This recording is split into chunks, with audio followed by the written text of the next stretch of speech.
bukti. Jadi itu Pak Doni ya. Jadi Yesus tidak memberitakan kitab Injil. Karena Injil Matius, Lukas belum ada waktu itu. Yang kedua, Injil yang disampaikan Yesus adalah berita, memberitakan berita. Nah, sayangnya Pak, Matius 28:19 itu ternyata ayat palsu Pak. Atau ayat sisipan dari gereja Pak. Nah ini bukunya nih Pak. Yang mengatakan bukan dari Muslim nih Pak. Yang mengatakan ini yang pernah jadi paus nih Pak. Ini adalah di Lukas 4 ayat 43. Tetapi ia berkata kepada mereka, juga di kota-kota lain aku harus memberitakan Injil Kerajaan Allah. Sebab untuk itulah aku diutus. Ya. Assalamualaikum warahmatullahi wabarakatuh. Terima kasih kepada para penonton dimanapun Anda berada yang saat ini sedang menantikan debat Islam Kristen dengan tema Inkarnasi Yesus. Terkait tentang hal itu, tentu saja perbedaan, hal yang lumrah dan perlu saling menghargai, tidak ada hujat-menghujat. Dan untuk menghemat ruang, mari kita tampilkan kedua pembicara tersebut. Yang pertamanya dulu yaitu dari Pak Stanley, dari pihak Kristen. Selamat malam Pak Stanley. Malam Pak. Pak Stanley. Selamat malam Pak Stanley. Ya, selamat malam. Jelas suara saya? Jelas sekali, jelas. Selanjutnya dari akan kita tampilkan yaitu Pak Donditan. Assalamualaikum Pak Donditan. Waalaikumsalam warahmatullahi wabarakatuh. Oke, terima kasih kepada kedua pembicara yang malam ini hadir di channel Geram Mualaf untuk mendiskusikan seperti apa sih inkarnasi Yesus menurut Islam dan juga Kristen, yang tentu saja kedua pembicara ini harus memberikan data dan fakta sesuai dengan perspektif mereka masing-masing.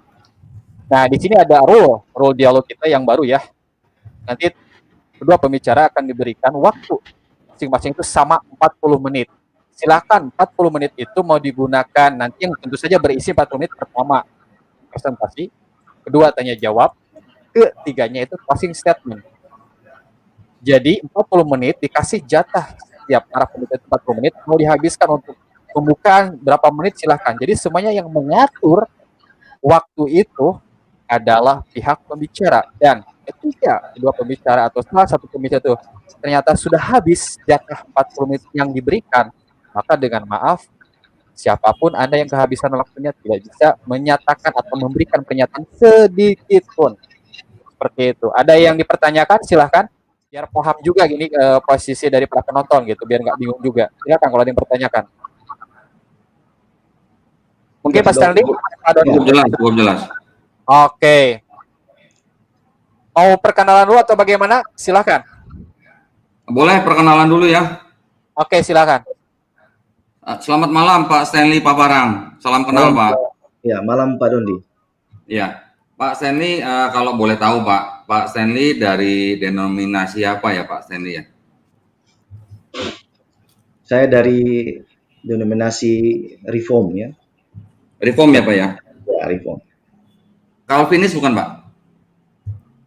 Ya, Calvinis. Oh, Calvinis ya. Oke. Pak Stanley mempercayai Trinitas berarti Pak ya? Ya. Baik. Ya, ini maksud saya kita ngobrol-ngobrol dulu supaya saya tahu apa yang Bapak percayai, supaya nanti argumen-argumen kita tidak salah sasaran begitu Pak Stanley ya. Oke, Pak Stanley mungkin ada yang mau ditanya untuk saya? Ya, salam kenal Pak Dondi. Ya. Nah, selama ini bagaimana Pak Dondi bekerja atau tugas di mana? Di Jakarta Saya kontraktor Pak. Kontraktor ya? Ya, kebetulan saya spesialisasi di konstruksi baja Pak. Wah, luar biasanya. Ya, bangun gudang, bangun pabrik gitu Pak. Wah, hebat. Ya. Kalau Pak Stanley sendiri dosen atau? Saya mengajar di STT Moria, Tangerang. Oh, di Tangerang. STT apa Pak? STT Moria. Moria ya, baik. Ya. STT Moria ya. Baik. Oke, saya rasa cukup moderator ya. Kalau mau dimulai timernya. Siap kalau begitu. Ini sudah siap Pak Stanley? Sebentar. Siap. Akan kita tampilkan dulu gitu kan timernya. Timernya biar para penonton itu bisa mengetahui seperti apa sih timernya. Jangan sampai ada posisi asumsi-asumsi yang tidak enak pula ke pihak channel Geraha Mualaf. Sebentar ya, akan kita persiapkan. Karena kita pun menggunakan aplikasi, khawatir juga ada kesalahan penulisan waktunya. Oke, kan kita berikan waktu timer dulu, 40 menit masing-masing kedua belah pihak. Sebentar. Oke. Ya, Maaf, sebelum dimulai mungkin kita nanti silakan menentukan siapa dulu yang bicara gitu ya. Oke, pertama nanti silahkan ditentukan sebelum mulai waktu. Siapa yang mau menyampaikan duluan. Kedua, kalau dari pihak kedua pembicara atau ini mau menyampaikan atau berhenti, khususnya berhenti, silahkan sampaikan itu dengan memberikan kode kepada moderator. Silahkan Pak Dondi, misalnya kalau Pak Standi sudah beres, kebalikannya juga, kalau Pak Dondi sudah beres, dengan memberikan kode, silahkan Pak Stanley. Nah, kode silahkan itulah yang menjadi kode bagi kita untuk memberhentikan waktu seperti itu. Oke. Sudah dipahami ya? Baik. Oke. Pembicara sudah menyampaikan kalimat, itu waktu akan dimulai. Seperti itu ya. Jadi akan dihitung ketika sudah menyampaikan sesuatu, sekecil apapun itu. Siap? Silahkan, siapa yang mau dimulai? Siap. Nah, saya pikir karena topik ini dari Pak Stanley, saya persilakan Pak Stanley untuk mulai duluan, Pak. Silakan, Pak. Baik, silakan. Sekali lagi dimanfaatkan waktunya, karena ini 40 menit sudah termasuk presentasi, tanya jawab, dan closing statement. Silakan. Ya, terima kasih Pak Dondi, terima kasih Pak Moderator. Saya share screen dulu ya.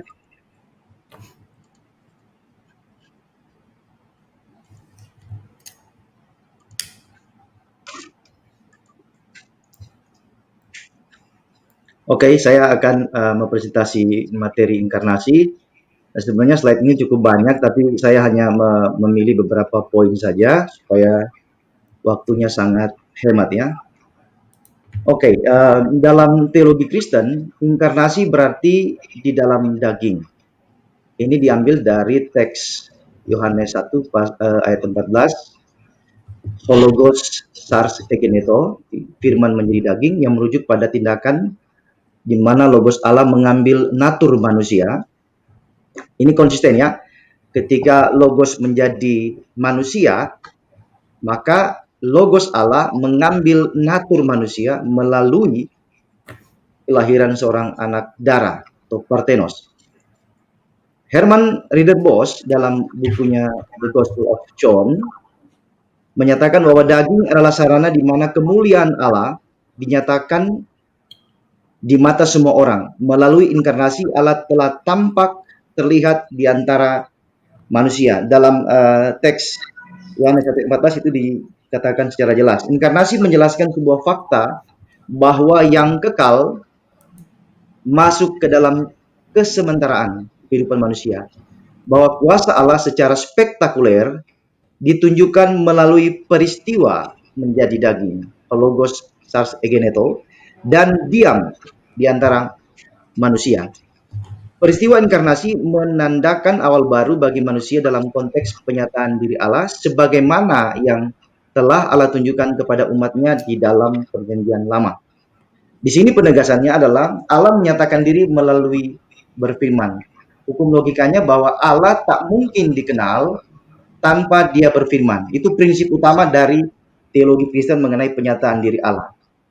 Perhatikan catatan saya bahwa Allah hanya bisa dikenal ketika dia berfirman. Dalam berfirman, Allah menyatakan dua aspek. Yang pertama, menyatakan bahwa dia ada. Yang kedua, menyatakan bahwa Allah punya kehendak terhadap umat manusia. Nah, skema besar dari inkarnasi adalah penebusan, pengampunan, dan penyelamatan. Mengapa skema besar ini mencakup tiga hal? Karena dalam perjanjian lama, bahwa aspek penebusan itu hanya dilakukan berdasarkan cara Allah, yaitu dengan kurban. Kurban itu mencakup tiga aspek. Yang pertama, kurban itu harus tidak bercacat celah. Yang kedua, kurban itu darahnya harus ditumpahkan. Dan yang ketiga, kurban itu harus mati. Gambaran ini nanti dalam perjanjian baru digenapi oleh Yesus Kristus. Tapi saya tidak menjelaskan itu nanti akan melebar dari topik kita. Semua kategori penebusan diatribusikan, ini menurut Herman Ridderbos, kepada Sang Logos yang menjadi daging. Menjadi menunjuk kepada suatu bentuk eksistensi di mana keilahian Yesus Kristus yang tidak lagi dapat dipisahkan dari kemanusiaannya ketimbang sebaliknya. Nah, frasa diam di antara kita, eskenosen en hemin, atau dalam terjemahan literalnya memasang tenda seseorang, eskenosen dari kata skenoo, merupakan pengingat. Ini dalam konteks hermeneutik kita menggunakan prinsip korelasional tekstual atau prinsip hermeneutik intertestamental. Jadi perjanjian lama lalu ada perjanjian baru. Nah, di dalam perjanjian lama itu ada banyak pernyataan yang menyebutkan bahwa Allah berdiam di tengah-tengah Israel. Motif dasarnya adalah tabernakel atau kemah suci di padang belantara di mana kehadiran Allah di Israel dan kemuliaannya dinyatakan. Keluaran 25 ayat 8 sampai 9 dan kitab-kitab yang lain. Poin penegasan saya di sini adalah Allah tidak hanya bertahta di surga, tapi Allah sekaligus berdiam menandakan bahwa Dia ada, hadir dan memberikan penyataan kuasanya bagi umat Israel. Prinsip ini masih tetap dipertahankan sampai kita merujuk kepada perjanjian baru. Itu sebabnya frasa eskenosen en hemin itu artinya firman yang menjadi manusia dan diam di antara kita, itu berbicara mengenai Yesus sebagai manusia yang sejati. Ini melawan pandangan gnostik yang mengatakan Yesus bukan daging itu adalah penjara jiwa. Lalu kemudian ada paham lain, doketisme, yang mengatakan Yesus sebenarnya bukan manusia. Nah, ini perlawanan Yohanes terhadap dua bidat yang berkembang di zaman itu. Tetapi kalau kita menarik garis korelasional antara perjanjian lama dan perjanjian baru, Allah yang berada di dalam bangsa Israel atau berdiam di tengah-tengah bangsa Israel itu merupakan sebuah tanda kehadiran Allah bagi umat manusia. Jadi Allah yang transenden juga tidak berdiam di surga secara transenden, tapi juga Allah yang imanen, Allah yang betul-betul hadir di dalam kehidupan umat Israel. Nah, masih tetap pada pernyataan Reader Boss, cahaya kemuliaan Allah merupakan satu aspek dari berdiamnya di antara umatnya. Jadi lambang dari kehadiran Allah adalah kemuliaan Allah. Itu sebabnya di dalam teks pasal 1 ayat 14, firman itu menjadi manusia dan diam di antara kita dan kita telah melihat kemuliaannya. Nanti kalau bicara ini jadi panjang. Kalau kita kaitkan dengan Yohanes pasal 17 ayat 5, itu nanti topiknya menjadi lain. Yang berikutnya dari Henry Chettison, ini seorang teolog sistematika. Dia menulis begini, cara yang dipakai Allah untuk menebus umat manusia ialah melalui keturunan perempuan. Dalam Kejadian 3 ayat 15. Sang penebus akan dilahirkan oleh seorang perempuan, dilahirkan di bawah hukum Taurat. Galatia 4 ayat 4. Ia harus yang manusiawi namun juga yang ilahi, sehingga dapat menjadi pengantara di antara manusia dengan Allah. Menjadi manusia berarti Yesus itu mewakili manusia dan mempertahankan natur keilahiannya, mewakili dia sebagai Allah yang berdiam di antara manusia. Firman adalah sarana pengungkapan. Tadi di awal saya katakan di slide pertama bahwa Allah tidak mungkin dikenal. Allah tidak mungkin dikenal kalau dia tidak berfirman. Nah, di sini firman menurut Thyssen adalah sarana pengungkapan, sarana untuk berkomunikasi. Allah berkomunikasi dengan umatnya dan suatu cara untuk menyatakan sesuatu. Selaras dengan penafsiran ini kita membaca Ibrani 1 ayat 2. Pada zaman akhir ini, Ia, Allah, telah berbicara kepada kita dengan perantaran anaknya. Sebelumnya dalam ayat 1 Ibrani pasal 1 dikatakan Allah berbicara melalui para nabi dan seterusnya. Lalu di zaman ini, menurut penulis kitab Ibrani, Allah berbicara kepada kita melalui perantaran anaknya. Frasa kata anaknya memang disalahpahami seolah-olah Allah itu beranak. Nah, kalau kita berbicara secara logis, Allah itu roh, tak mungkin roh itu beranak secara biologis. Maka di sini kata anak itu hanya menunjuk kepada kesetaraan antara firman dan juga Allah. Yohanes pasal 1 ayat 1 justru menegaskan itu. Firman bersama-sama dengan Allah dan firman itu adalah Allah. Inkarnasi memperlihatkan dua natur Yesus, ilahi dan manusia. Konteks ini disebut dengan kesatuan hipostatik. Nah, ini saya sebutkan teks-teks ya, tapi saya tidak baca, ini cukup banyak. Cukup para penonton lihat saja, ini teks-teks inkarnasi yang berbicara mengenai kesatuan hipostatik, ilahi dan manusia. Jadi dasar kekristenan berbicara mengenai dua natur Yesus, inkarnasi itu tidak merupakan sebuah rumusan teologis yang kemudian berkembang dan tanpa dasar, tetapi kita berbicara dari aspek biblikal, ya juga historikal dan dogmatikal. Penegasan saya, historikal, biblikal dan juga dogmatikal. Nanti saudara-saudara bisa lihat di dalam slide ini.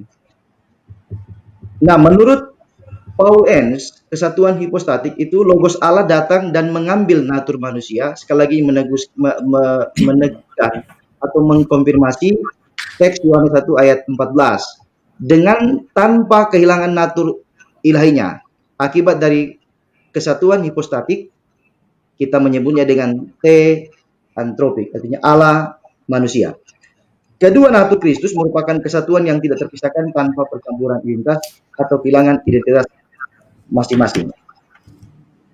Lalu ada Profesor Louis Berkhoff. Dia menyatakan bahwa istilah natur menunjuk pada arti menyeluruh, kualitas esensial dari sesuatu yang menjadikan sesuatu itu sebagaimana dia ada. Sebuah natur adalah suatu substansi yang dimiliki secara umum dengan semua kualitas esensial dari substansi seperti itu.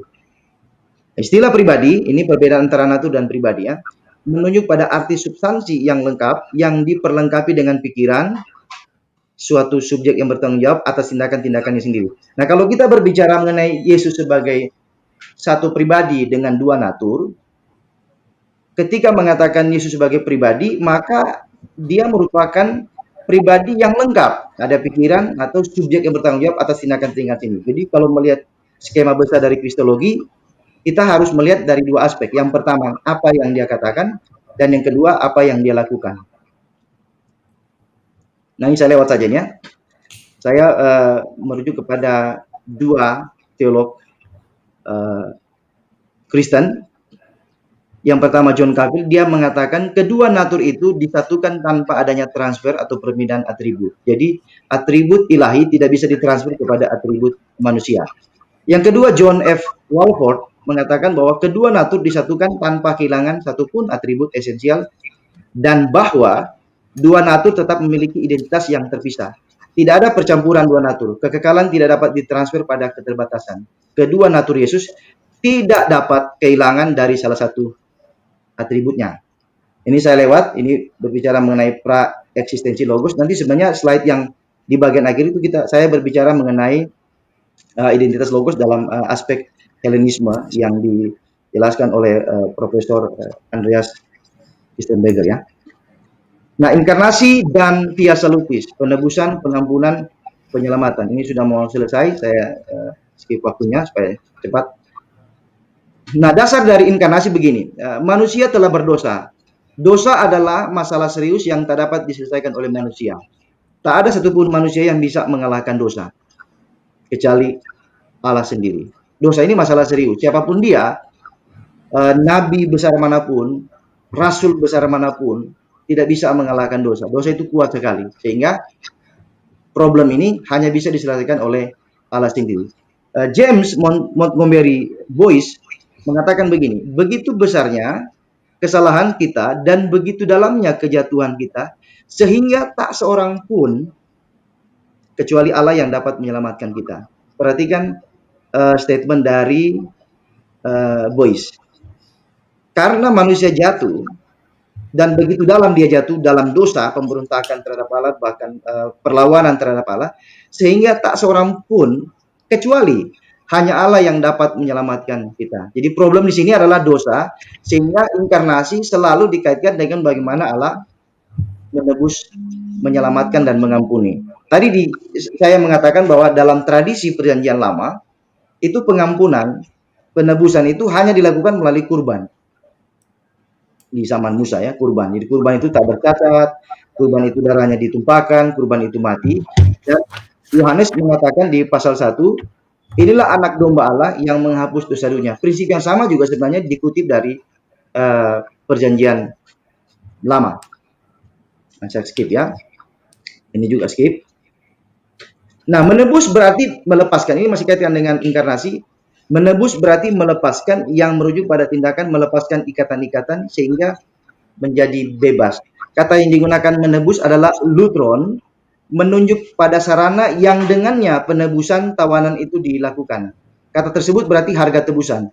Dari kata lutron berkembang sebuah kata kerja baru yang disebut dengan lutro, yang berarti membebaskan dengan pembayaran harga tertentu. Kalau kita merujuk pada teks dari surat Rasul Petrus, dia mengatakan bukan dengan barang fana Tuhan menebus kita, tapi dengan darah yang mahal. Jadi dia ada bayaran yang harus dilakukan oleh Allah, sebagaimana dalam prinsip perjanjian lama, itu merupakan sebuah pembayaran dari harga tertentu.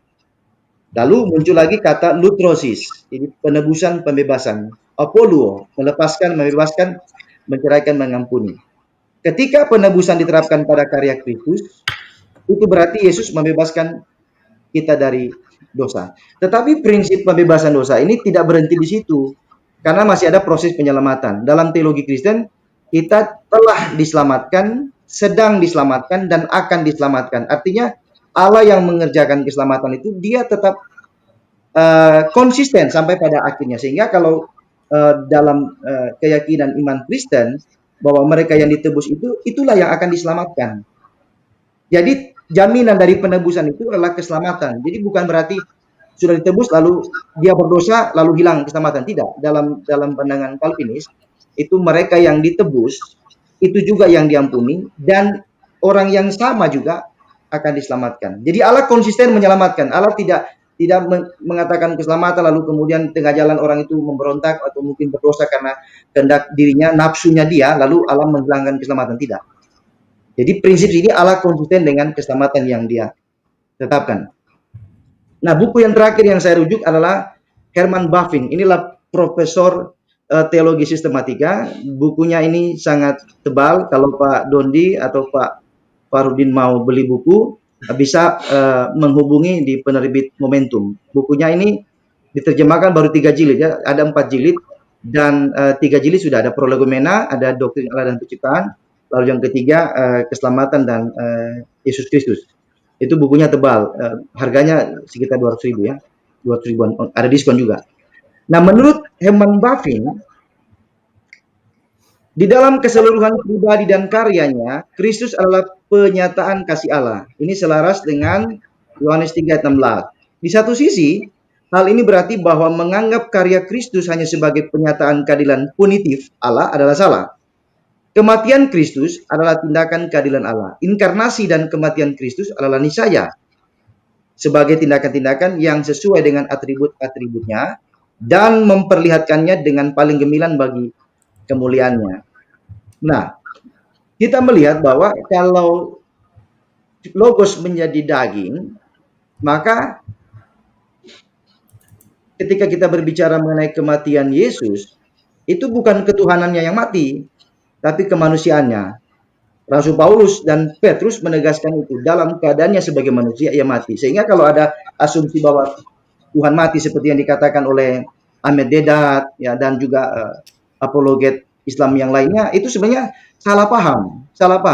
Tuhan itu bukan fisikal, Tuhan itu adalah gelar bagi Yesus. Jadi gelar itu tidak mungkin mati. Sama dengan bupati misalnya. Bupati itu kan jabatan. Kalau orang yang menjabat bupati, yang mati bukan jabatannya, tetapi yang mati orang yang menjabat sebagai bupati. Jadi kekeliruan ini kita harus luruskan, sehingga jangan sampai orang dengan pemahaman yang salah, lalu menuduh orang Kristen sesat begitu. Ya, ini harus diluruskan. Jadi kita mari berpikir sehat, dan mari berpikir secara definisi, bahwa Tuhan itu tidak mati, tapi yang mati kemanusiaan Yesus. Nah, ini saya harus menegaskan ini supaya jangan sampai isu yang berkembang dan masih mempertahankan pemahaman yang salah ini sehingga menuduh orang Kristen punya Tuhan yang mati. Itu keliru ya. Nah, tadi saya sudah sebut tadi, Petrus menulis begini ya, sebab kamu tahu bahwa kamu telah ditebus dari cara hidupmu yang sia-sia, yang kamu warisi dari nenek moyangmu, itu bukan dengan barang yang fana, bukan pula dengan perak atau emas, melainkan dengan darah yang mahal. Kenapa darah yang mahal? Itu mengikuti tradisi perjanjian lama, yaitu darah Kristus yang sama, garis bawahi, yang sama seperti darah anak domba, yang tak bernoda dan tak bercatat. Itu tradisi Yahudi, Yudaisme, Israel di dalam perjanjian lama. Jadi prinsipnya sama, ada kurban, ada darah, ada kematian. Maka orang Kristen percaya bahwa Yesus mati. Ya. Mati bukan karena mengada-ngada, tapi memang faktanya begitu ya. Ada tradisi, ada titik sejarah di mana inkarnasi Yesus, kemudian dia harus menggenapi rencana Allah sebagai kurban yang sempurna, maka dia tidak bercacat celah, Yesus tidak berdosa, darahnya dicurahkan dan dia mati. Itu tradisi dari perjanjian lama. Jadi kekristenan tidak menciptakan tradisi baru seolah-olah bertentangan dengan Yudaisme. Prinsipnya sama, karena berbicara mengenai pengampunan dosa itu ada darah yang ditumpahkan sebagai pengganti manusia yang berdosa.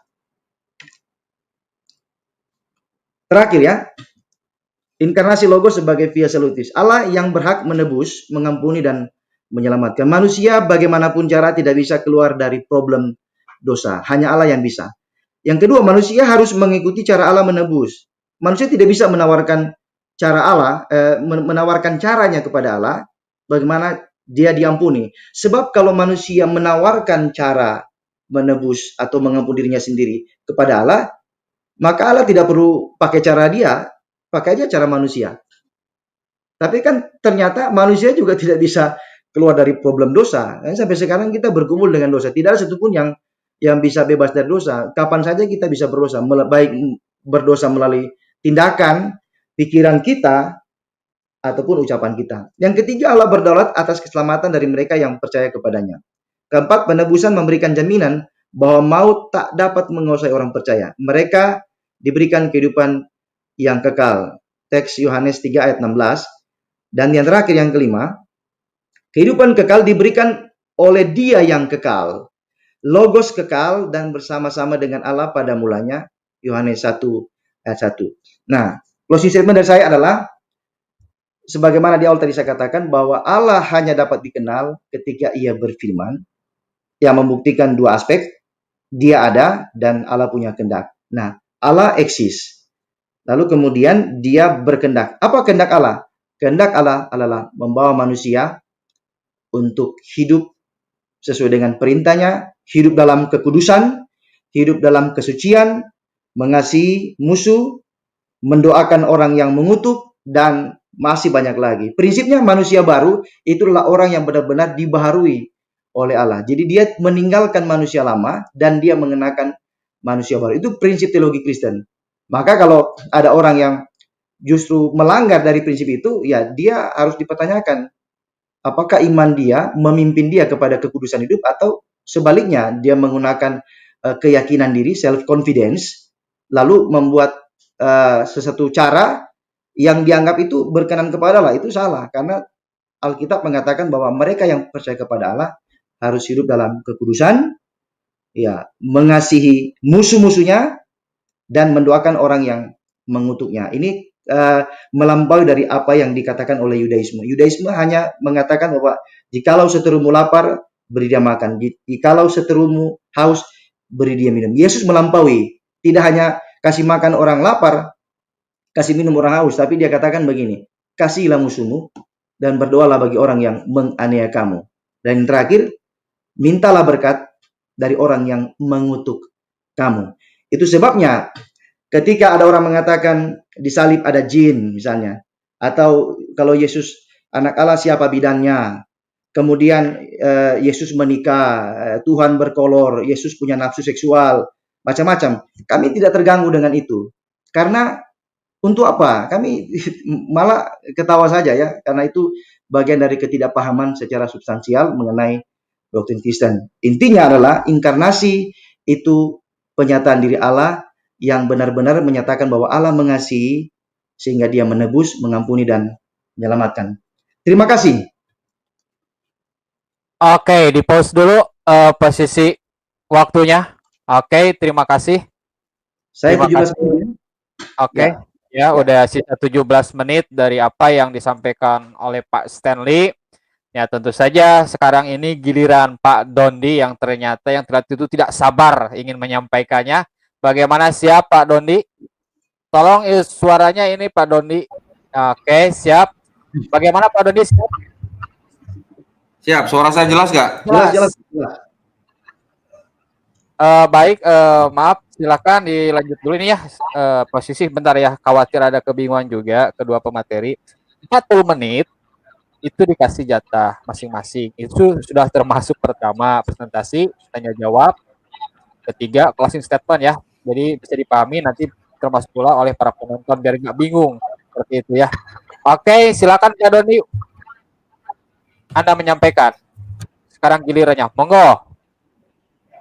Baik, terima kasih Pak Stanley Paparang atas paparannya. Ya, ya. Saya mau nanya dulu Pak, Yohanes 1 ayat 1 sampai 18 itu perkataan Yesus atau bukan Pak? Bukan, itu kan tulisan Yohanes. Yohanes ya, oke. Ya. Jadi, itu bukan perkataan Yohanes Pak ya. Jadi, itu adalah tulisan daripada penulis kitab Yohanes begitu ya. Iya, iya. Nah, mohon maaf Pak Stanley, kalau saya belum kasih tanda silakan Pak Stanley jangan menjawab ya. Iya, iya. Nanti kalau saya ngomong silakan, nah baru silakan Pak Stanley bicara ya. Nah, jadi paparan yang tadi Pak Stanley berikan itu yang saya baca semuanya adalah tulisan dari penulis-penulis Kristen ya Pak ya. Yang mana itu adalah semuanya merupakan seperti suatu tafsir gitu ya Pak ya. Tafsir daripada Yohanes 1 ayat 1 sampai 18 dan terutama mereka membicarakan mengenai Yohanes 1 ayat 14 di mana di situ dikatakan Tuhan menjelma menjadi manusia gitu ya. Tadi saya sudah bertanya kepada Pak Stanley, apakah Yohanes 1 ayat 1 sampai 18 itu perkataan Yesus? Pak Stanley tadi sudah menjawab bukan. Dan tafsir yang diberikan oleh Pak Stanley tadi beberapa penulis itu juga tidak membicarakan esensi daripada ajaran Yesus begitu ya. Nah, pertanyaan saya berikutnya, apakah penulis kitab Yohanes itu pernah belajar dari Yesus mengenai Tuhan yang berinkarnasi menjadi manusia Pak Stanley? Silakan Pak. Oke, terima kasih atas pertanyaannya. Nah, saya mau tanya kembali ke Pak Dondi, apa penekanan Bapak ketika mengatakan itu bukan perkataan Yesus? Apakah Pak Dondi sedang mengarahkan bahwa tulisan Yohanes ini tidak bisa dipercaya kalau bukan perkataan Yesus atau harus perkataan Yesus? Silakan Pak. Nah, itu dia Pak, makanya karena tadi saya bertanya apakah itu perkataan Yesus atau bukan, dan Pak Stanley sudah menjawab bukan, makanya saya bertanya lanjutan. Kalau memang itu bukan perkataan Yesus, apakah penulis Yohanes itu pernah mendapat ajaran dari Yesus bahwa Tuhan itu berinkarnasi jadi manusia begitu Pak? Silakan Pak. Oke. Nah, yang pertama kita harus tahu bahwa Rasul Yohanes adalah murid Yesus. Jadi kalau murid Yesus pasti dia tahu ajaran Yesus ya. Karena mereka murid-murid Yesus itu hidup bersama dengan Yesus selama pelayanan Yesus 3 tahun lebih ya. Sehingga apa yang mereka lihat, apa yang mereka rasakan selama mereka mengikuti Yesus, itulah yang menjadi sebuah rumusan bahwa Yesus ini adalah anak Allah yang berinkarnasi. Jadi prinsipnya sebenarnya begini, saya paham pertanyaan Pak Dondi. Ada satu buku yang dipakai oleh Ustadz Moko Ginta, yaitu yang dirumuskan oleh Yesus Seminar, sehingga mengatakan bahwa ini bukan perkataan Yesus, pakai manik-manik. Pertanyaan saya, pakar-pakar kok pakai manik-manik? Lalu apakah kalau semua kitab suci dipakai lempar manik-manik, apakah setuju? Pakar kok pakai manik-manik, kan lucu, itu bukan game. Jadi sebenarnya prinsip ini jangan sampai kita mengatakan kalau bukan perkataan Yesus lalu tidak bisa dipercaya, karena itu akan berimbas kepada semua kitab suci. Paham maksud saya ya? Jadi kita berbicara secara logis bahwa Rasul Yohanes adalah murid Yesus, maka dia menulis tentang Yesus. Jadi konfirmasi bahwa dia adalah murid Yesus ya dari ajaran yang dia tulis, karena Injil-Injil juga berbicara mengenai Yesus. Jadi mereka menulis tentang Yesus. Jadi Yesus tidak menulis Injil. Jadi jangan salah paham bahwa Yesus punya Injil, diberikan Injil, tidak. Kami tidak mengakui itu. Tetapi murid-murid Yesus itu menulis tentang Yesus karena mereka melihat langsung.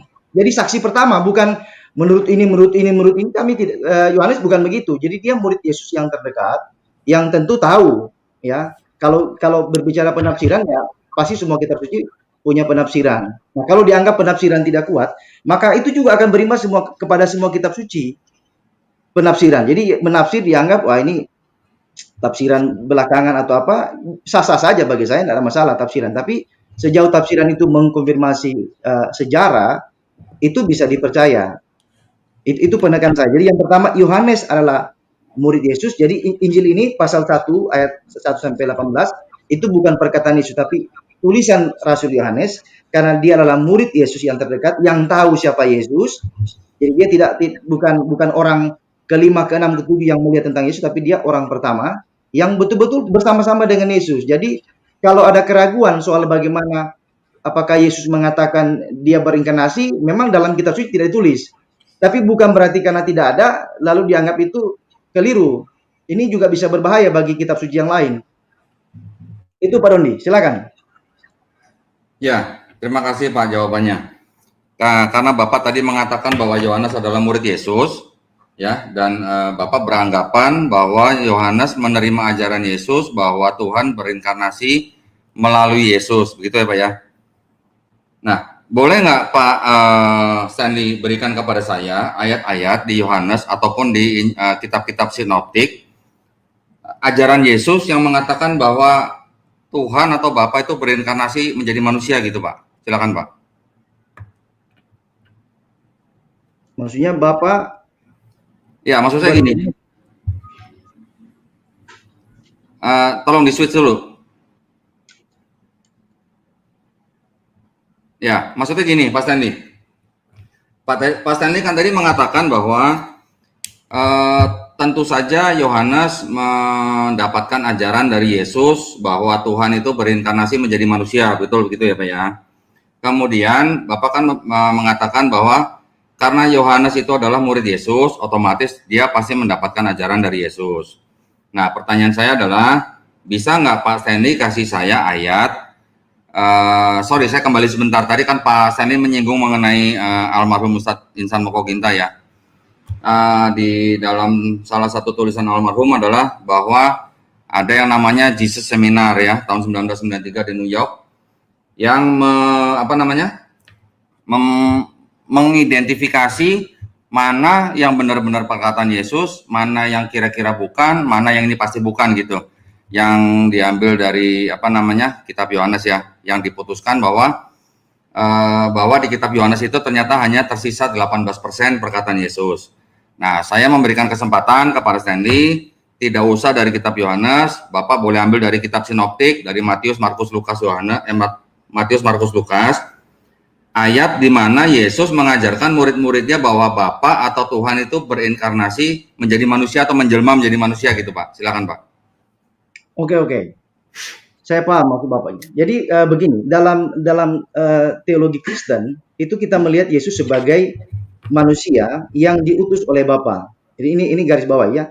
Jadi diutus oleh Bapa itu bukan berbicara bahwa yang mengutus lebih tinggi daripada yang diutus, atau yang diutus tidak lebih tinggi daripada yang mengutus. Ini harus dipahami dalam konteks inkarnasi. Jadi benar Yesus adalah utusan karena dia adalah manusia. Nah, misalnya dalam Yohanes 5 ayat 37, Bapa yang mengutus aku. Nah, ini sebenarnya prinsip bahwa inkarnasi Yesus yang ditulis oleh Rasul Yohanes ini diteguhkan dari pernyataan Yesus. Jadi Bapa yang mengutus aku. Nah, nabi-nabi memang diutus oleh Allah, tetapi proses mereka diutus itu berbeda dengan Yesus. Karena mereka bukan yang menjadi manusia, tapi mereka adalah manusia yang diutus oleh Allah. Sehingga kalau kita menafsirkan Yohanes 5 ayat 37, Bapa mengutus aku, dialah yang bersaksi tentang kamu tidak pernah mendengar suaranya, rupanya pun tidak pernah kamu lihat. Nah, di dalam sepanjang Injil Yohanes itu berulang kali Yesus mengatakan, aku diutus oleh Bapa, aku keluar dan datang dari Bapa. Ini sebenarnya menegaskan prinsip inkarnasi. Nah, memang kalau tipe Pak Dondi ini kan harus ada benar-benar itu tertulis. Saya paham maksud saya. Jadi sebenarnya ini problem yang sama yang dilakukan oleh orang Islam dengan mengajukan pertanyaan. Nah, di mana dalam Alkitab dikatakan Yesus, akulah Tuhan, sembahlah aku. Itu kan semacam pertanyaan yang menyetir teks karena memang tidak ada yang persis sama dikatakan bahwa akulah Tuhan, sembahlah aku, memang tidak ada bunyi demikian. Tapi kalau kita merujuk pada apa yang dikatakan Yesus dan apa yang dilakukan, maka kita akan tahu bahwa perkataan Yesus dan perbuatan Yesus justru meneguhkan dia adalah Tuhan yang sejati. Begitu Pak. Jadi prinsip saya inkarnasi itu ditafsirkan dari perkataan Yesus, aku diutus oleh Bapa. Jadi bukan berarti Yesus mengatakan bahwa saya adalah inkarnasi dari Bapa. Tidak begitu. Jadi sebenarnya pertanyaan-pertanyaan ini sebenarnya harus persis sama ya, tuntutannya harus sama. Karena kalau Pak Doni pakai prinsip begitu, saya juga bisa menggunakan prinsip yang sama di dalam kitab suci Al-Quran. Jadi kita harus fair menggunakan standar. Saya paham. Jadi mayoritas orang yang meragukan ketuhanan Yesus misalnya harus minta betul-betul dari ucapan Yesus bahwa dia mengatakan akulah Tuhan, sembahlah aku. Atau yang tadi pertanyaan Pak Dondi, harusnya Yesus mengatakan bahwa saya adalah inkarnasi dari Bapa, sehingga fix bahwa perkataan Yesus dengan tulisan Yohanes itu klop. Tapi kita tidak menemukan itu, tapi kita bisa mencari referensi yang kuat dari teks atau perkataan Yesus bahwa aku diutus oleh Bapa. Nah, agak berbeda dengan Nabi dalam Perjanjian Lama. Perhatikan ini berbeda karena Yesus adalah inkarnasi, Logos yang berinkarnasi menjadi manusia, sehingga perbedaan utusan antara Nabi Perjanjian Lama dengan Yesus tentunya berbeda. Itu poin saya Pak. Jadi di Yesus mengatakan bahwa aku diutus oleh Bapa. Meskipun tidak secara literal dikatakan aku adalah inkarnasi dari Bapa. Memang tidak ada Pak, tidak ada. Tapi kalau Bapak menuntut itu, saya juga akan menggunakan prinsip yang sama terhadap kitab suci. Tapi mungkin di lain waktu. Ya. Terima kasih. Silakan. Baik. Terima kasih Pak. Saya meminta ayat itu bukan dalam arti tulisannya harus sama persis Pak ya. Tuhan menjelma menjadi manusia, tidak. Yang saya tanyakan adalah ajaran Yesus mengenai konsep bahwa Tuhan dalam tanda kutip, karena di Bible memang tidak ada kata inkarnasi, jadi dalam tanda kutip menjelma atau berinkarnasi menjadi manusia. Nah, tadi Bapak menyamakan definisi menjelma dengan diutus ya. Kalau menurut saya itu bukan definisi yang sama sih kalau menurut saya. Nah, begitu juga tadi Bapak mengatakan Yesus tidak diberikan Injil ya. Kalau Bapak sekarang ada Bible, boleh Pak silakan dibuka Lukas 20 ayat 1 Pak. Saya menggunakan Bible LAI terjemahan baru ya Pak ya.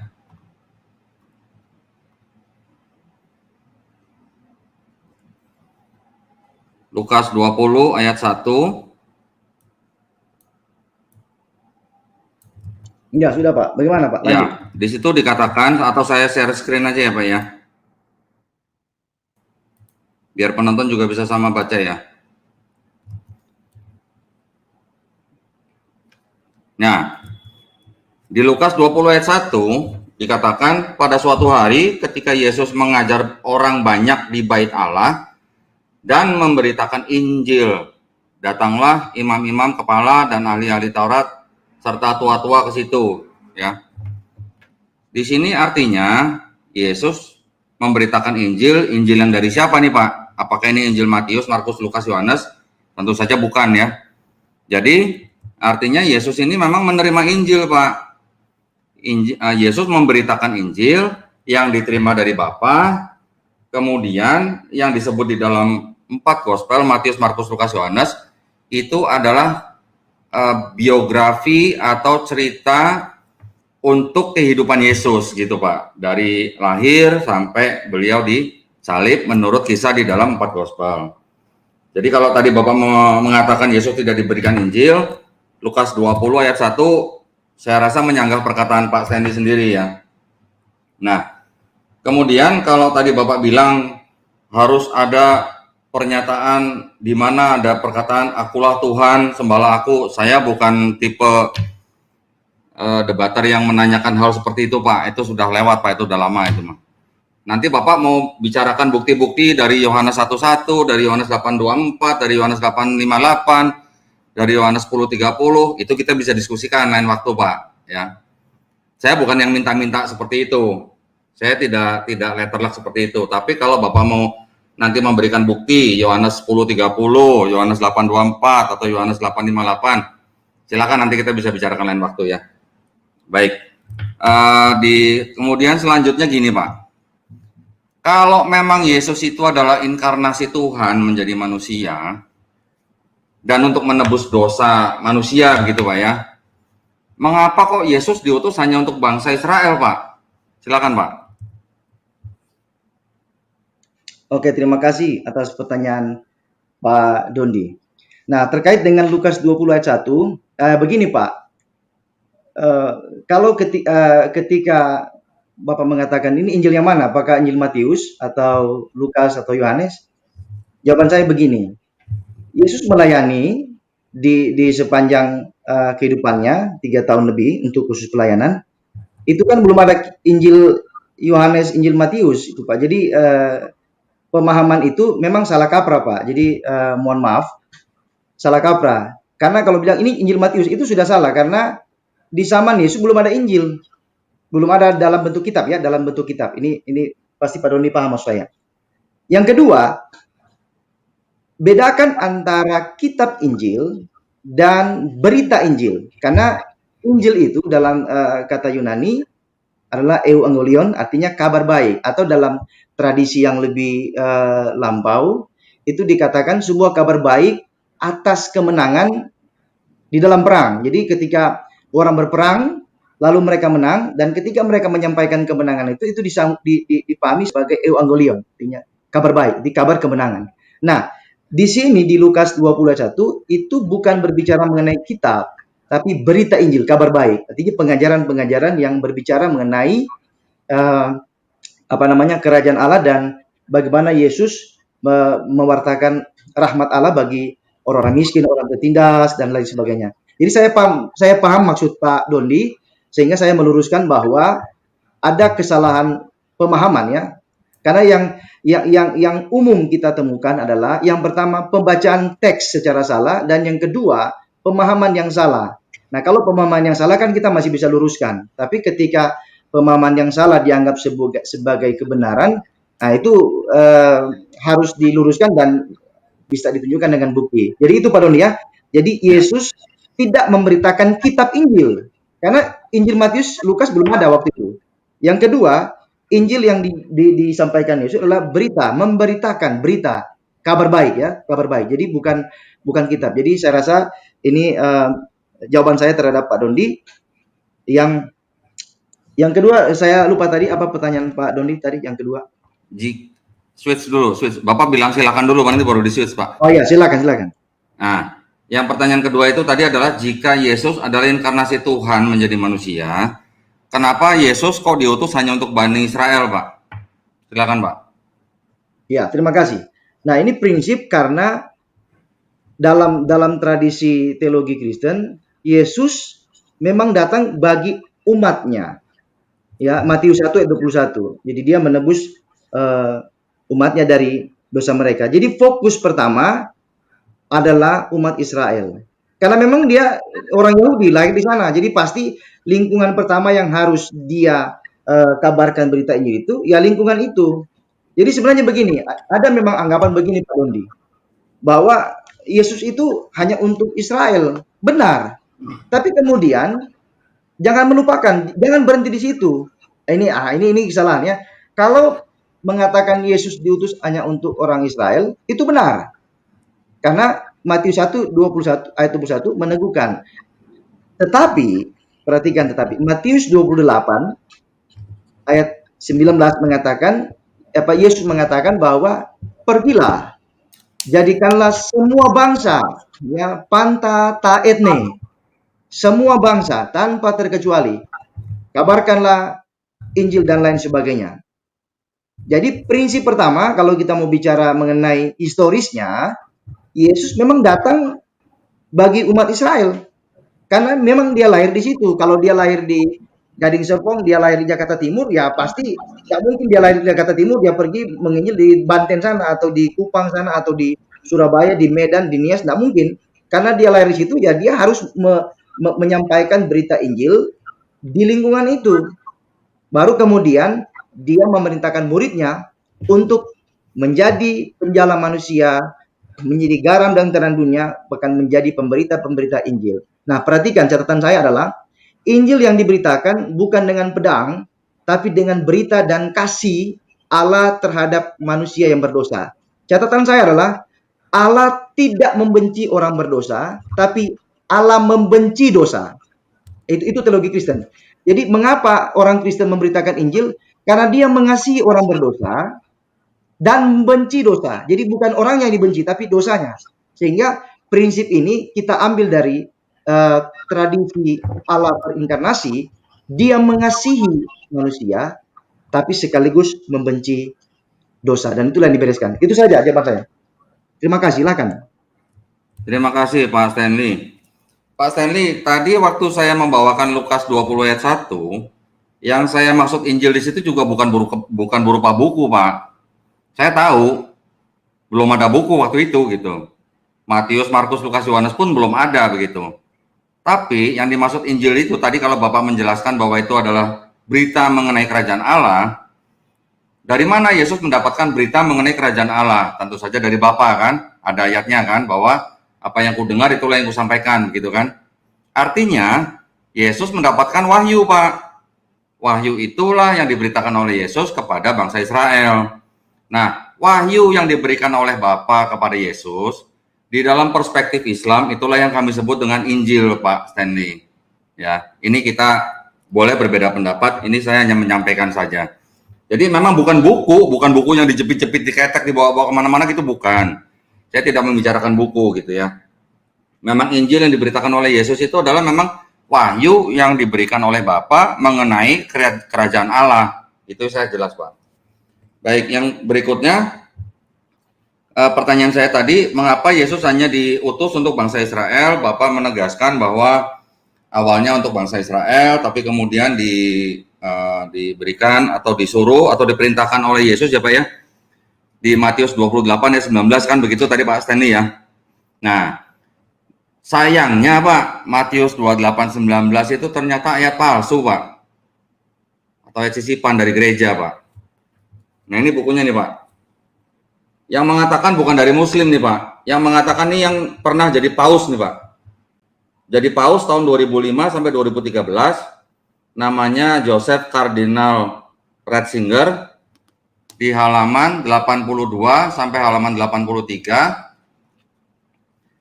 yang mengatakan demikian Pak, saya bacakan ya.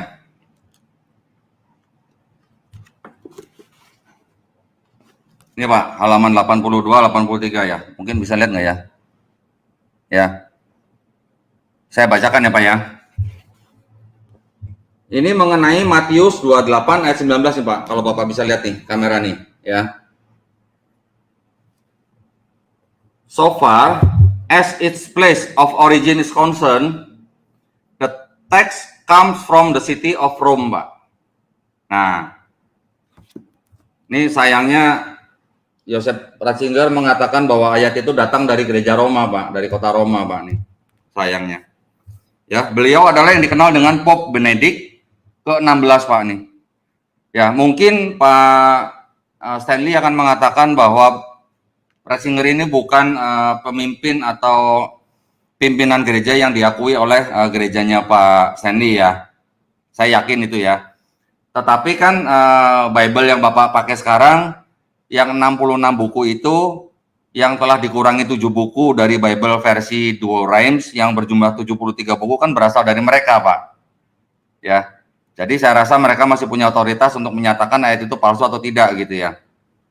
Nah, kemudian yang berikutnya adalah keluarga Yesus, Pak. Keluarga Yesus murid-murid Yesus itu tahu apa enggak ya kalau Yesus itu adalah jelmaan dari Tuhan gitu Pak? Silakan Pak.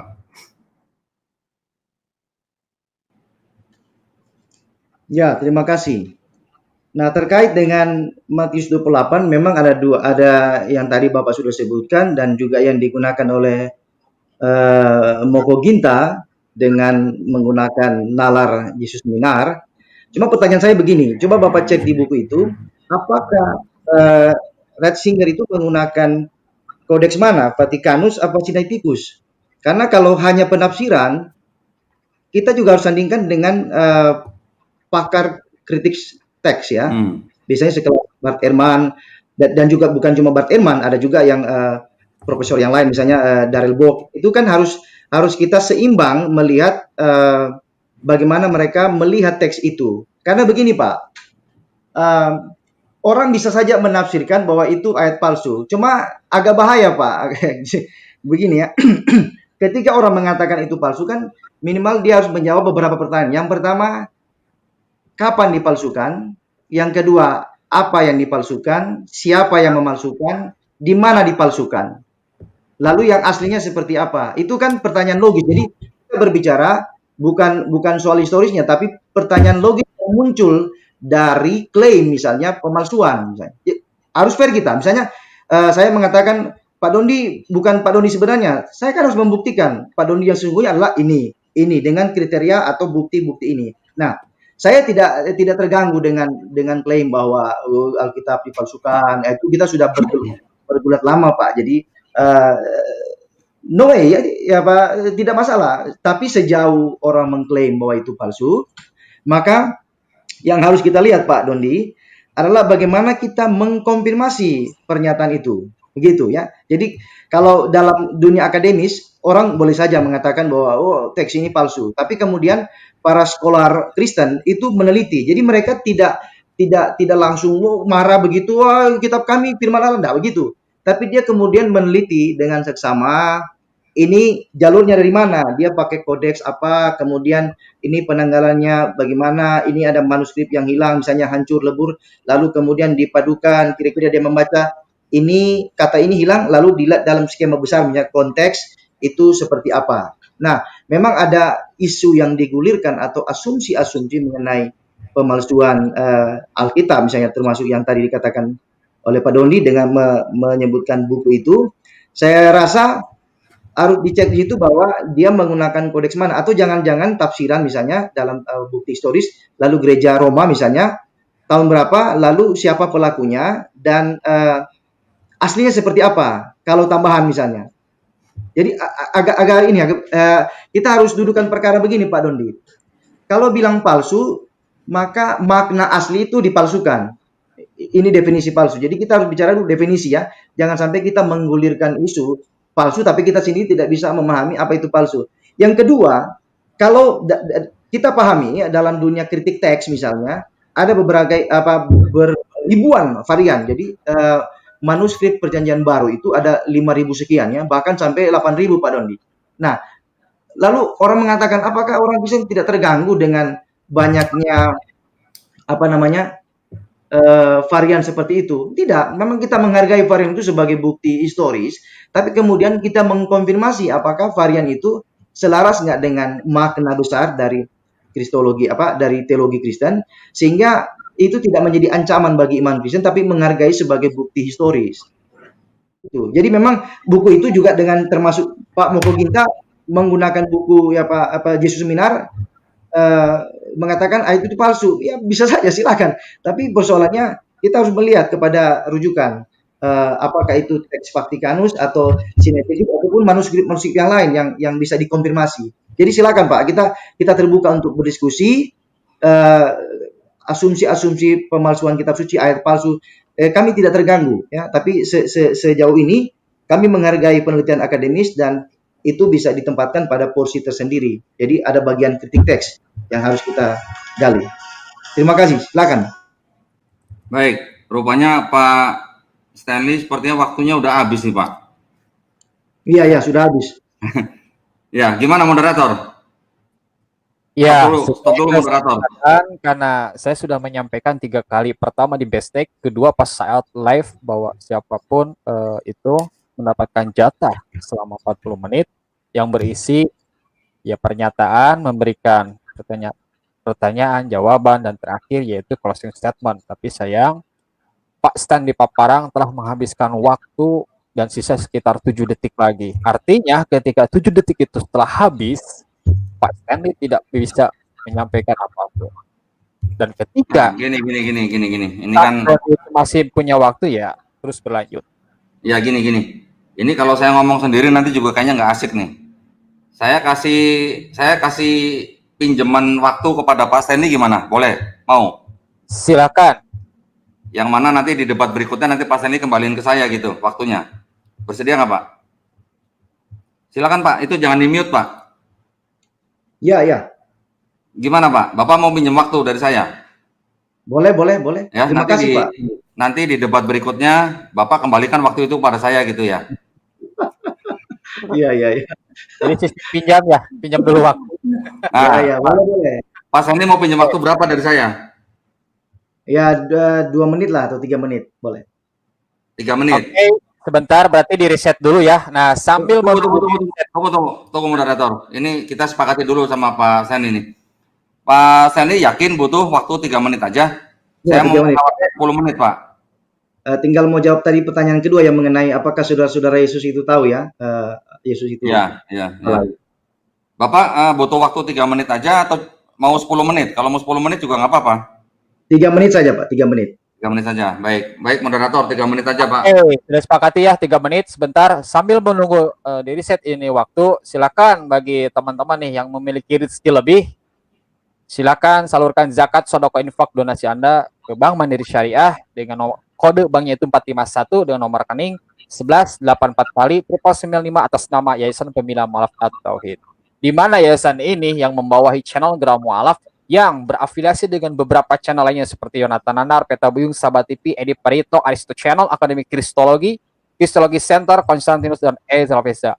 Namun, bagi teman-teman yang ingin ikut membebaskan lahan seluas 6 hektar, di mana 1 meternya itu 250.000, silakan sertakan angka 1 di belakangnya. Karena pesantren tersebut tidak saja membahas permasalahan Islam, tidak saja mempelajari bahasa Arab, tapi juga akan mempelajari kristologi, Yudaisme, dan bahasa seperti halnya Ibrani, Yunani, dan lain sebagainya. Oleh karena itu, sertakan angka 1 di belakang untuk pembebasan lahan seluas 6 hektar. Silakan dilanjut kedua belah pihak. Oke, terima kasih Pak. Oh ini berarti kalau 3 menit berarti apa namanya? Waktu saya dikurangin ya berarti ya? Betul. Baik. Nah, sekarang gini Pak Stanley, Joseph Ratzinger di sini tidak menyebutkan dari kodeks mana dia menyebutkan, ya dari kodeks mana dia mengambil perkataan itu ya. Tetapi kalau tadi Bapak nanya kapan dipalsukan atau kapan disisipkan, dia menyebutkan di sini gini Pak. Saya bacakan nih Pak ya, dari halaman 82 nih Pak nih, ya. The basic form of our profession of faith took shape during the course of the 2nd and 3rd centuries, Pak, in connection with the ceremony of baptism. Ya, jadi ini dilakukan atau disisipkan di abad kedua dan ketiga, Pak ya. Nah, gini Pak, saya sebenarnya kurang tertarik untuk mencari apakah si Joseph Ratzinger ini menggunakan kodeks mana. Tetapi ini apa namanya catatan saya sendiri, Pak ya. Karena Gereja Katolik menyimpan Kodeks Vatikanus, jadi ya saya anggap dia menggunakan Kodeks Vatikanus. Tetapi itu bukan hal yang penting buat saya Pak sebenarnya Pak. Sekarang bukti itu ada di dalam Perjanjian Baru sendiri. Kalau Bapak sekarang ada pegang Bible, ya Pak ya, saya minta, itu kan perintahnya kan begini Pak. Karena itu pergilah ke seluruh dunia, jadikanlah mereka muridku, baptislah mereka dalam nama Bapa dan Putra dan Roh Kudus. Begitu kan Pak perintahnya Yesus kepada murid-muridnya? Iya kan? Betul ya? Nah, saya ingin tahu atau apakah Pak Stanley Paparang bisa memberikan kepada saya ayat-ayat di seluruh Perjanjian Baru di mana murid-muridnya Yesus membaptis orang dalam nama Bapa dan Putra dan Roh Kudus, Pak. Silakan, Pak. Ya, terima kasih. Ya, ada pertanyaan satu ya mengenai apakah saudara-saudara Yesus itu tahu bahwa Yesus itu adalah inkarnasi. Nah, dalam Injil-Injil disebutkan bahwa ada yang menganggap Yesus itu anak Yusuf, ya kan, anak Maria. Ya, itu benar dari aspek humanitas. Tapi kemudian orang melihat Yesus itu kan dari perkataan dan juga dari perbuatan. Memang secara eksplisit tidak menjelaskan bahwa oh saudara-saudara Yesus itu tahu bahwa kamu pasti Allah berinkarnasi. Tidak demikian ya, tapi kita melihat narasi sebagai sebuah satu kesatuan yang menjelaskan mengenai apa yang Yesus katakan dan apa yang Yesus perbuat. Artinya, kalau Yesus benar-benar inkarnasi dari Logos Allah yang menjadi manusia, maka secara logis dia harus membuktikan itu klaim dan juga perbuatan. Artinya begini, orang bisa saja mengatakan aku utusan Allah, tapi kemudian dia sebagai utusan Allah apa buktinya? Kan harus dari perkataan dan juga tindakan. Kalau misalnya dia utusan Allah, lalu kerjanya menipu orang, lalu mencuri barang orang, menghina, caci maki orang, itu bukan utusan Allah, itu utusan setan. Jadi memang tidak dijelaskan di dalam Injil bahwa apa namanya saudara-saudara Yesus dan juga orang lain mengatakan, oh kamu adalah inkarnasi Allah. Tidak, tapi apa yang Yesus katakan dan dia perbuat itu justru meneguhkan bahwa dialah inkarnasi dari Logos Allah yang dibuktikan dari kuasa-kuasa yang dia lakukan, misalnya mujizat, menyembuhkan orang mati dan lain sebagainya. Nah, pertanyaan yang tadi ya apa namanya mengenai apakah ada bukti dalam seluruh Alkitab bahwa orang membaptis dengan nama Bapa, Anak dan Roh Kudus. Nah, sebenarnya dalam tradisi teologi Kristen, misalnya dalam Kisah Para Rasul itu kan disebutkan sebagai baptiskanlah dalam nama Yesus. Nah, sebenarnya seperti yang teman saya jelaskan, ada prinsip representatif. Jadi ketika sudah membaptis dalam nama Yesus, itu sudah mewakili Bapa, Anak dan Roh Kudus. Jadi sebenarnya pertanyaan Pak Dondi, kalau meminta bukti bahwa murid-murid membaptis dalam Bapa, Anak, dan Roh Kudus, memang tidak ada. Tetapi dalam tradisi jemaat mula-mula itu dilakukan bahwa ada dua versi. Yang pertama bisa membaptis dalam Bapa, Anak, dan Roh Kudus. Yang kedua membaptis dalam nama Yesus. Artinya karena kita berbicara mengenai Tritunggal, jadi satu nama itu sudah merepresentasikan pribadi-pribadi yang lain. Jadi saya menegaskan begini, baptisan Trinitas itu dalam Kisah Para Rasul memang tidak ada ya secara letterlek ya, harfiah. Tapi kemudian dibaptiskan dalam Yesus itu sudah mewakili karena Trinitas itu satu esensi tiga pribadi. Terima kasih, waktu saya habis ya. Silakan Pak Doni, habis. Ya, sayang ya. Mau minjem lagi nggak, Pak? Cukup Pak, karena ini sudah malam jadi ya istriku sudah telepon jadi saya matikan tadi telepon. Ini saya masih ada 20 menit ini. Nggak apa-apa, berarti kalau gitu Pak Stanley dengerin paparan saya aja ya. Baik, gini, silakan dimulai.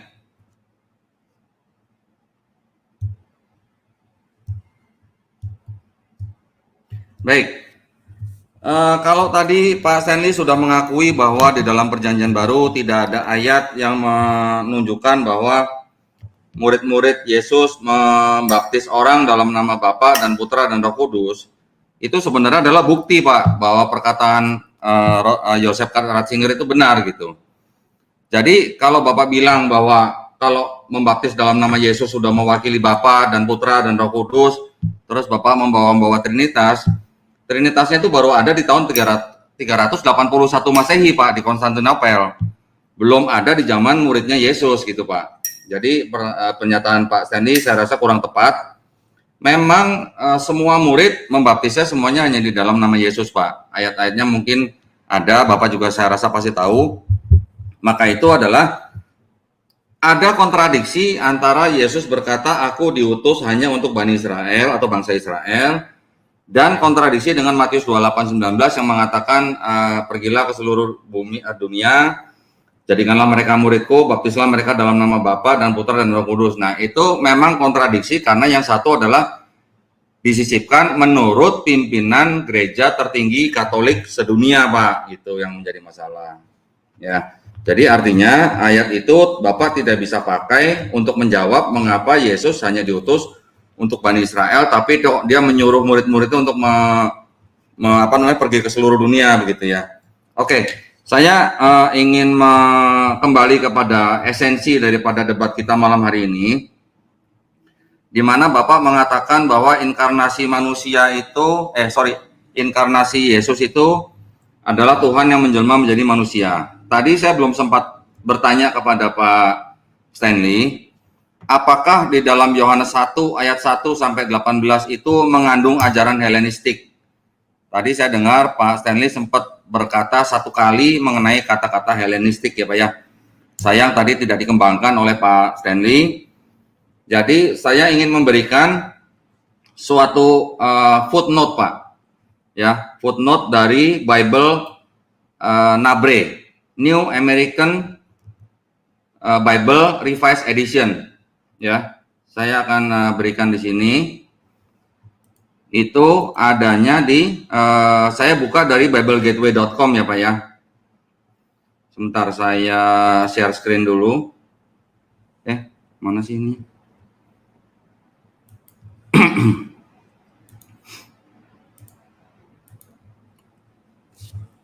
Nah ini.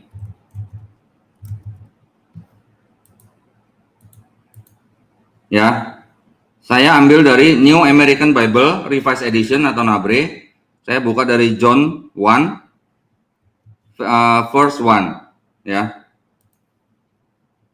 In the beginning was the Word, and the Word was with God, and the Word was God. Ya, ini di sini ada huruf yang ini Pak, ada huruf B nih Pak ya. Ini saya buka nih ya. In the beginning, sebentar. Also the first words of the Old Testament, Genesis 1:1, was. This verb is used 3 times with different meanings in this verse: existence, relationships, and predication. The word Greek logos, this term combines God's dynamic, creative word, Genesis, personified pre-existent wisdom as the instruments of God's creative activity, Proverbs, and the ultimate intelligibility of reality. Nah, ini tolong diperhatikan. Di sini ada kata-kata Hellenistic philosophy ya Pak ya. Jadi artinya Bible Nabre dalam hal ini mengakui bahwa kata-kata yang di dalam Yohanes 1:1 ini adalah adopsi daripada Hellenistic philosophy. Nah, seperti kita ketahui, Hellenistic philosophy adalah filosofi yang dianut oleh bangsa Yahudi yang berada di Mesir, di Alexandria, pada zaman di bawah penguasaan Yunani. Ya, terutama hal ini ditulis oleh Philo ya, Philo yang merupakan murid daripada Aristoteles, begitu ya. Jadi ada pernyataan sendiri dari pihak Kristen ya, bukan dari pihak Islam atau dari pihak manapun, yang mengatakan bahwa benar memang itu adalah adopsi dari ajaran Platonisme yang digunakan sebagai prolog daripada Yohanes 1 ayat 1 sampai 18 ya. Itu yang pertama. Yang kedua, saya ada buku Santo Augustine ya, berjudul Confession of Augustine. Di dalam buku ini Santo Augustine di halaman 152 ya, saya share ya Pak ya, sebentar ya.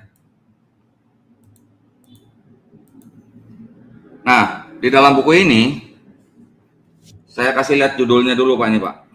Nah, ini judulnya ya. Saint Augustine. Ini sumbernya dari Christian Classic Ethereal Library ya. Ini dipercaya dikarang oleh Santo Augustine, Bishop of Hippo, 345 sampai 430 Masehi ya. Ini mungkin nanti Bapak bisa cek sendiri ya. Nah, ini adanya di halaman 152. Di sini dikatakan, yang saya tandain kuning ya Pak ya, certain books of the Platonists translated from Greek into Latin.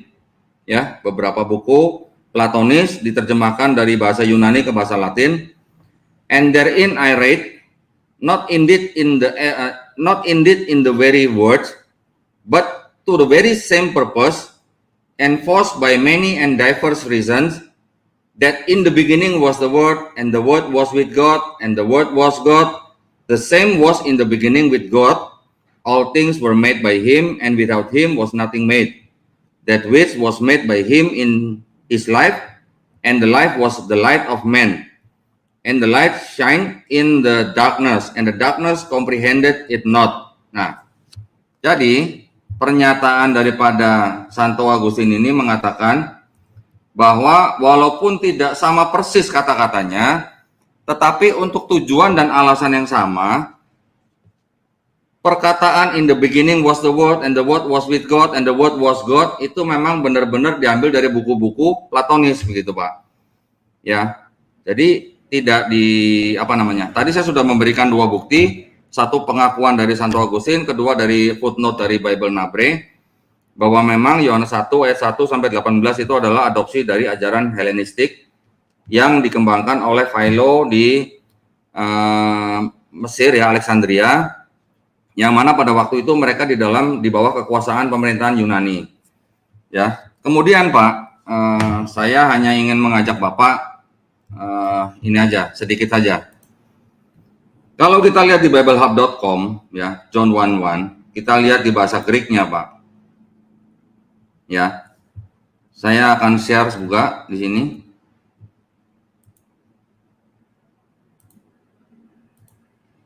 Ya, ini adalah biblehub.com ya, Pak ya. Ya. John 1:1 dikatakan dalam bahasa Yunaninya en arche en ho logos, ya, in the beginning was the word. Pada mulanya adalah firman. Kai ho logos en proston theon, and the word was with God. Ya. Perhatikan Pak bahwa di sini urutan-urutannya di sini adalah awalnya pada mulanya adalah firman, dan firman itu bersama dengan Tuhan. Kai theos en ho logos. And God was the word, ya, bukan and the word was God, Pak. Ini ada susunan yang terbalik.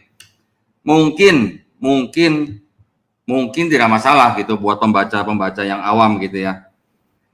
Mungkin dianggap tidak ada perbedaan dan Tuhan adalah firman dan firman adalah Tuhan gitu ya. Mungkin ya. Tetapi kalau kita mau berpikir sedikit lebih jauh, kalau urutannya tidak sama dengan terjemahan, ada apa gitu Pak? And the God was the word diterjemahkan menjadi and the word was God gitu. Apakah memang benar and the God was the word sama dengan and the word was God? Nah, kalau kita mau lihat dari kata aslinya, di sini kan di sebelah kirinya ini kan ada strong siapa ya? Ini setiap kata di sini semuanya ada strong ya di sini ya. Kita coba lihat Pak, apa sih artinya logos itu ya? Ini kita bisa lihat strong di sini kan nomornya 3056 ya. Bisa dilihat ya Pak ya. 3056. Nah, kita coba buka 3056. Di sini. Ini 3056 Pak nih. 3056 di sini memang disebutkan bahwa dia adalah noun, kata benda ya. Transliteration-nya logos. Kemudian definisinya adalah perkataan ya, as embodying an idea. Jadi menyatakan ide begitu ya, a statement, a speech, pernyataan atau ucapan. Penggunaannya itu adalah untuk sebuah kata, perkataan. Ini adalah semacam kayak perkataan ilahi ya atau analogi. Tetapi kalau kita lihat lebih dalam lagi, perkataan logos ini, ini kita kalau kita lihat nih Pak, dari NAS Exhaustive Concordance ya. Kita lihat NSB translation-nya.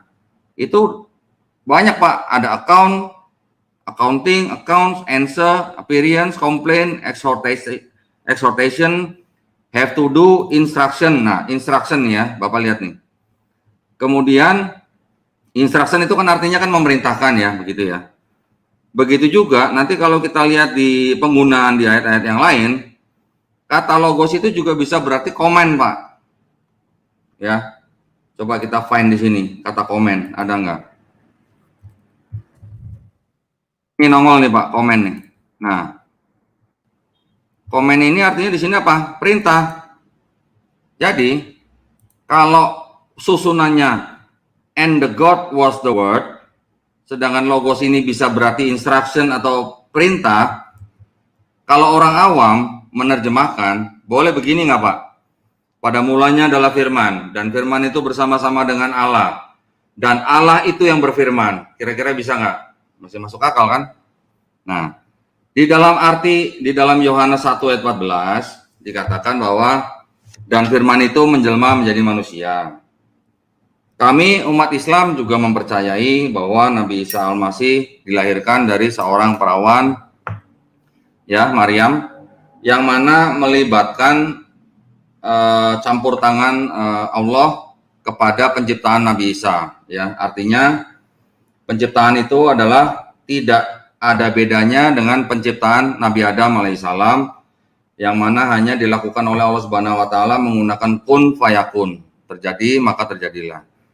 Tetapi bukan berarti Allah sendiri yang turun menjadi manusia, begitu.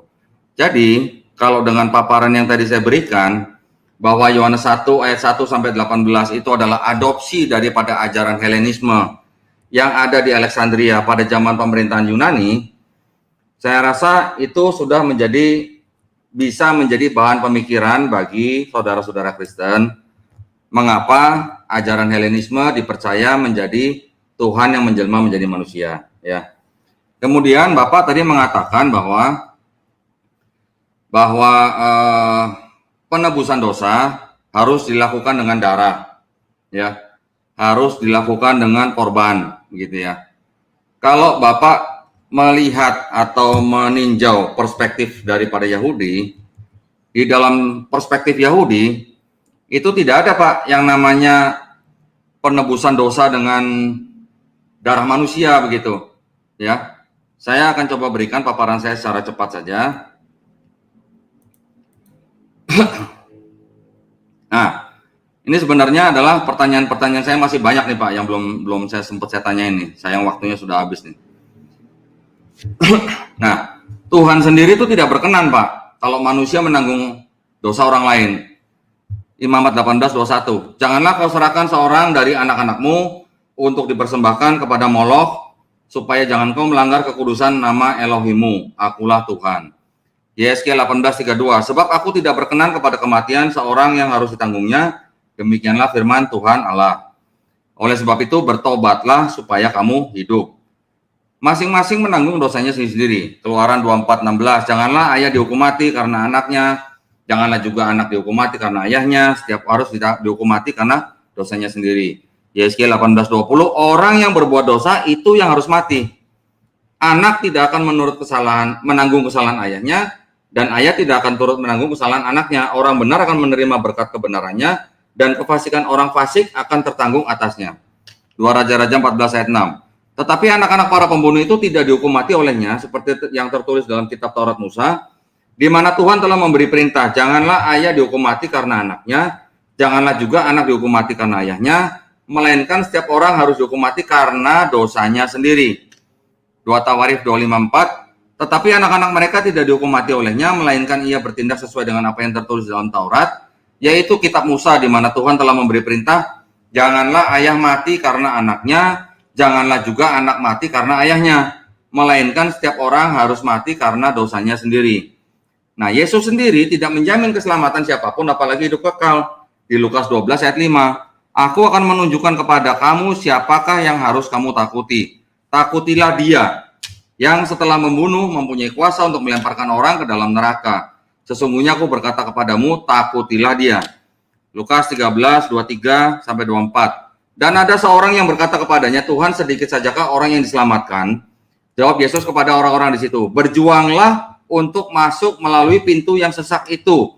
Sebab aku berkata kepadamu, banyak orang akan berusaha untuk masuk tetapi tidak akan dapat. Artinya apa Pak?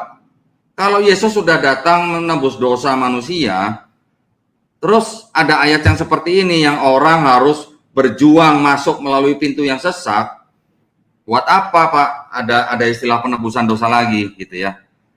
Nah, apakah manusia bisa selamat dengan perbuatan? Jawab Yesus di Matius 19:17. Jawab Yesus, apakah sebabnya engkau bertanya kepadaku tentang apa yang baik? Hanya satu yang baik, tetapi jikalau engkau ingin masuk ke dalam hidup, artinya selamat, turutilah segala perintah Allah. Matius 16:17. Sebab anak manusia akan datang dalam kemuliaan Bapanya diiringi malaikat-malaikatnya. Pada waktu itu ia akan membalas setiap orang menurut perbuatannya. Nah, maksudnya apa begini Pak? Kalau begini kan berarti kan tidak sesuai atau tidak sejalan dengan prinsip penebusan dosa. Ya. Kemudian ini ada yang lain. Mungkin saya tidak perlu bacakan satu-satu, nanti Bapak bisa cek bisa putar ulang video ini, nanti Bapak bisa lihat ayat-ayatnya. Saya kutip dari Yakobus 2 ayat 24, jadi kamu lihat bahwa manusia dibenarkan hanya karena perbuatan-perbuatannya dan bukan hanya karena iman. Ya, ini tidak usah lah. Nah, kalau ini Tuhan mampu mengampuni, ya. Kalau kita baca di Yesaya 1 ayat 10, ya, saya bacakan dari ayat 10. Dengarlah firman Tuhan, hai pemimpin-pemimpin manusia Sodom. Perhatikanlah pengajaran Allah kita, hai rakyat manusia Gomora. Untuk apa itu korbanmu yang banyak-banyak, firman Tuhan? Aku sudah jemu akan korban bakaran berupa domba jantan dan akan lemak dari anak lembu gemukan, darah lembu jantan dan domba-domba dan kambing jantan yang tidak kusukai. Apabila kamu datang untuk menghadap di hadiratku, siapakah yang menuntut itu daripadamu? Bahwa kamu menginjak-injak pelataran bait suciku. Jangan lagi membawa persembahanmu yang tidak sungguh, sebab baunya adalah kejijikan bagiku. Kalau kamu merayakan bulan baru dan sabat, atau mengadakan pertemuan-pertemuan, aku tidak tahan melihatnya, karena perayaanmu itu penuh kejahatan. Perayaan-perayaan bulan barumu dan pertemuan-pertemuanmu yang tetap, aku benci melihatnya. Semuanya itu menjadi beban bagiku, aku telah payah menanggungnya. Apabila kamu menadahkan tanganmu untuk berdoa, aku akan memalingkan mukaku, bahkan sekalipun kamu berkali-kali berdoa, aku tidak akan mendengarkannya sebab tanganmu penuh dengan darah. Perhatikan ayat 16 ini, yang tanda kuning. Basuhlah, bersihkanlah dirimu, jauhkanlah perbuatan-perbuatanmu yang jahat dari depan mataku. Berhentilah berbuat jahat, belajarlah berbuat baik, usahakanlah keadilan, kendalikanlah orang kejam, belalah hak anak-anak yatim, perjuangkanlah perkara janda-janda. Marilah, baiklah kita berperkara, firman Tuhan, sekalipun dosamu merah seperti kirmizi, akan menjadi putih seperti salju. Sekalipun berwarna merah seperti kain kesumba, akan menjadi putih seperti bulu domba. Jika kamu menurut dan mau mendengar, maka kamu akan memakan hasil baik dari negeri itu. Tetapi jika kamu melawan dan memberontak, maka kamu akan dimakan oleh pedang. Sungguh Tuhan yang mengucapkannya. Artinya, di dalam perjanjian lama, tidak ada konsep Tuhan berinkarnasi menjadi manusia. Begitu ya. Tidak ada istilah Tuhan Allah harus datang sendiri ke bumi untuk menjadi manusia.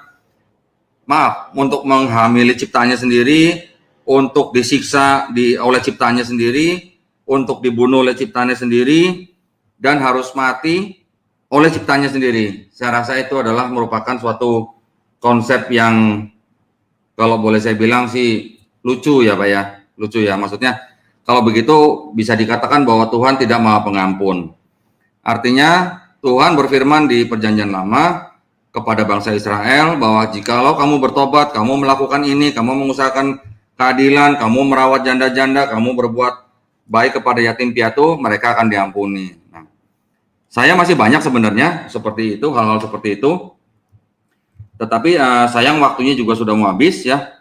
Saya hanya menambahkan ini saja sedikit, bahwa tujuan Yesus datang menurut Bible Pak Stanley sendiri, ini adalah di Lukas 4 ayat 43. Tetapi ia berkata kepada mereka, juga di kota-kota lain aku harus memberitakan Injil Kerajaan Allah, sebab untuk itulah aku diutus.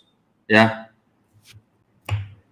Jadi kira-kira yang bisa saya sampaikan dalam pertemuan kita hari ini, saya ingin mengajak Pak Stanley dan saudara-saudara Kristen kita yang lain yang menonton dialog ini, mudah-mudahan apa yang sudah kami bicarakan malam hari ini bisa menjadi buah pemikiran ya bagi para pemirsa.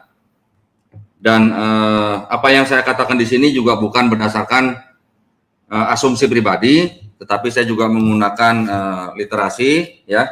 Seperti tadi saya juga menghargai Pak Stanley menggunakan literasi. Saya juga menggunakan Bible dari Biblelang sendiri, dari biblehub.com, biblegateway.com. Itu semuanya yang saya sampaikan ya. Buat Pak Stanley, terima kasih banyak atas waktunya malam hari ini. Saya sangat menghargai waktu dan kesempatan yang sudah diberikan kepada kami di Geram Mualaf. Mudah-mudahan kita bisa bertemu kembali. Terima kasih Pak. Terima kasih kepada Pak Stanley yang telah mau memberikan ilmunya, wawasannya kepada para penonton. Namun demikian, perbedaan itu perlu kita hargai, tidak perlu gontok-gontokan, namun perlu didiskusi.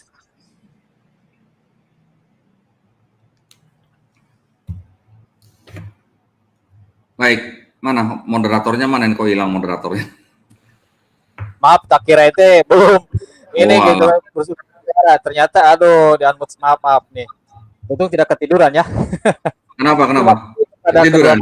cara yang telah memberikan ilmunya, wawasannya kepada para penonton. Meskipun ada perbedaan, tapi tetap tidak boleh gontok-gontokan, harus saling menghargai satu sama lain. Adapun siapa yang menang, tetap ini bukanlah sebuah perlombaan ya teman-teman, karena namanya keyakinan bukan untuk mencari siapa yang menang, namun bagaimana apa yang kita yakini selama ini itu bisa dipertanggungjawabkan ataukah tidak. Oke, oleh karena itu terima kasih sekali ya kepada Pak Stanley, Pak Dondi, kepada para penonton yang mau memberikan ilmunya kepada para penonton ya. Dan tolong untuk para penonton untuk memberikan tulisan kalimat yang halus, yang baik, tidak boleh ya ujar kebencian. Terima kasih. Maaf jika ada salah-salah kata sikap dari kami. Bila taufiq wal hidayah. Assalamualaikum warahmatullahi wabarakatuh.